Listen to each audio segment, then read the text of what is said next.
Good morning.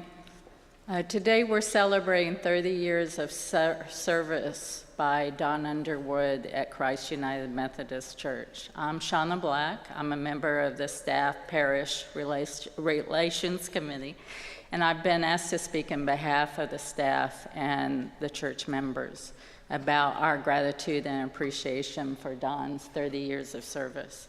To do this, I spoke to many people in the church over the last week and asked them and ask you what you most valued about the past 30 years with Don. And of course, one of the things that came up first was his preaching, both from the pulpit and in his weekly messages.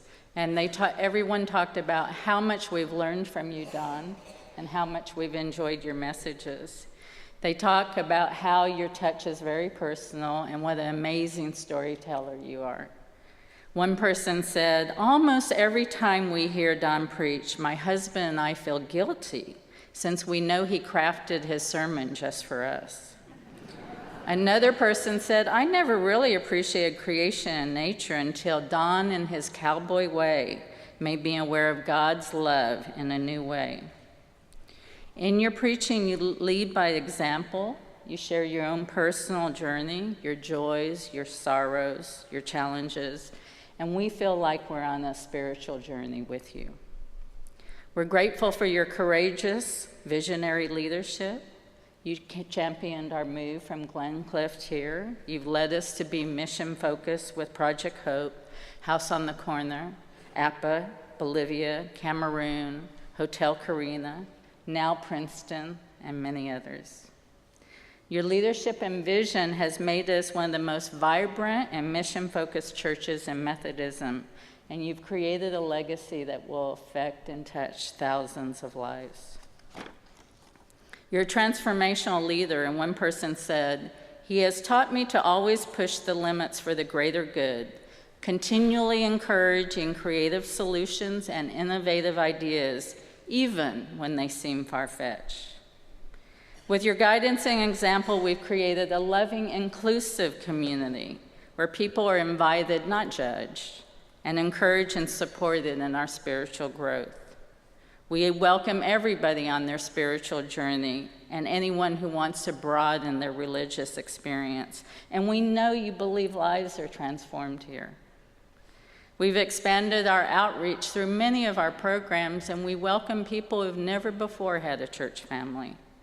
One person said, "He empowers me to be better than I thought I could be, and he trusts his lay leaders to make the church a wonderful place." Don has effectively led us, but he's also widely respected for his depth and knowledge of the United Methodist Church and is respected as one of the primary change agents in our denomination.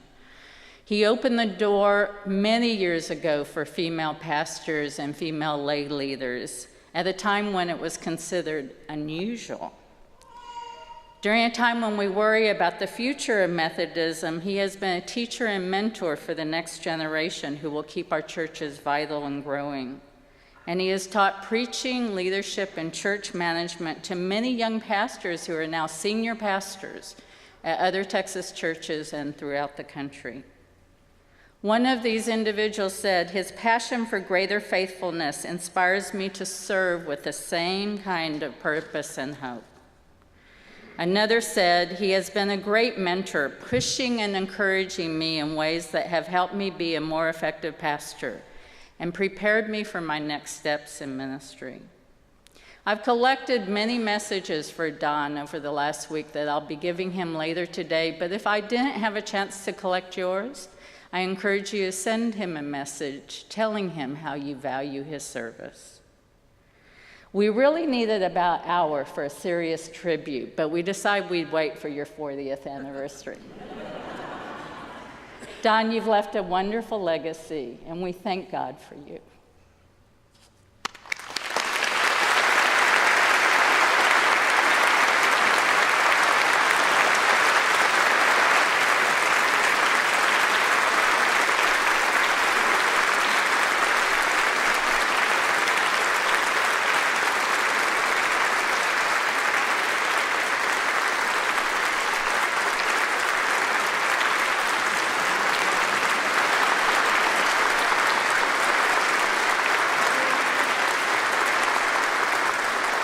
Well, thank you very much. Remain standing because you know what a nut I am about finishing on time.